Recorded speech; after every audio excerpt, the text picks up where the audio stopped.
इल्म दुनिया में इस्तकबाल है आपका। इस चैनल को सबसे पहले सब्सक्राइब कर लीजिए और शेयर कीजिए अपने दोस्तों में, असातिज़ा में और तमाम तुलबा के लिए ये चैनल। उम्मीद है आप सब खैरियत से होंगे। कल हमने देखा था जो हमारा 31वां दिन था चौथी जमात ब्रीच कोर्स का, तो उसमें हमने देखा था कि वक्त की पैमाइश हमने सीखा था कि घड़ी किस तरह से देखी जाती है। आज उसी से ताल्लुक़ रखते हुए मश्क करना है। तो आओ सबसे पहले हम शुरू करते हैं। यहाँ पर पहला आपको जो सवाल है वो सवाल है, दर्जे ज़ैल घड़ियों की मालूमात हासिल करो और उनके मुताल्लिक़ कम से कम 2 जुमले लिखो, उनमें क्या अलगपन है।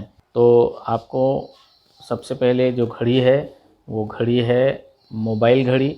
हम देखते हैं मोबाइल में जो वक्त हम देखते हैं वो घड़ी है। दूसरी है ख़ुदकार घड़ी, जो आमतौर से जो घड़ियाँ चलती है वो ख़ुदकार घड़ी कहलाती है। और तीसरी घड़ी है पेंडुलम घड़ी। पेंडुलम वाली घड़ी ये इस तरह से दिखाई देती है। और चौथी घड़ी है चाबी वाली घड़ी, जिसमें पहले सेल इस्तेमाल नहीं किया जाता था, जिसमें चाबी भरी जाती थी और वो चाबी भरकर 24 घंटे से 30 घंटे वो चला करती थी। उसी तरह से मुकाबले के वक्त जज के इस्तेमाल की घड़ी, जिसको स्टॉप वॉच कहते हैं, जो जल्दी जल्दी चलती है, जिसमें सेकंड की रफ़्तार सेकंड से कम वक्त की रफ़्तार भी दिखाई जाती है, उसको स्टॉप वॉच कहते हैं, जो हमारे मोबाइल में भी होती है।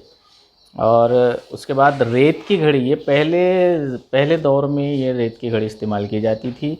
और साए वाली घड़ी, ये जब रेत की घड़ी की भी ईजाद नहीं हुई थी, तो उस वक्त में साए वाली घड़ी इस्तेमाल की जाती थी। तो इन सब के बारे में आपको 2-2 जुमले लिखना है।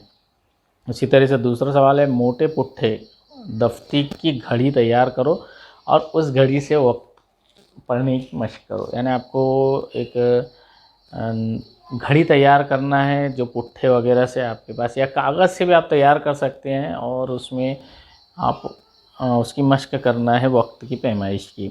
उसी तरह से नीचे का जो सवाल है सबसे आखिर का, वो है, दीवार या हाथ पर बांधी जाने वाली घड़ी देखकर सही वक्त आप बता सकते हैं आपने क्या सीखा।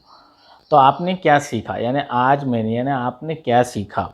तो आज आपने ये सीखा है कि दीवार या हाथ पर जो घड़ी बांधी जाती है उसे देखकर आप वक्त सही बता सकते हैं। तो ये था हमारा आज का 32वां दिन। उम्मीद है आप लोगों के समझ में आया होगा।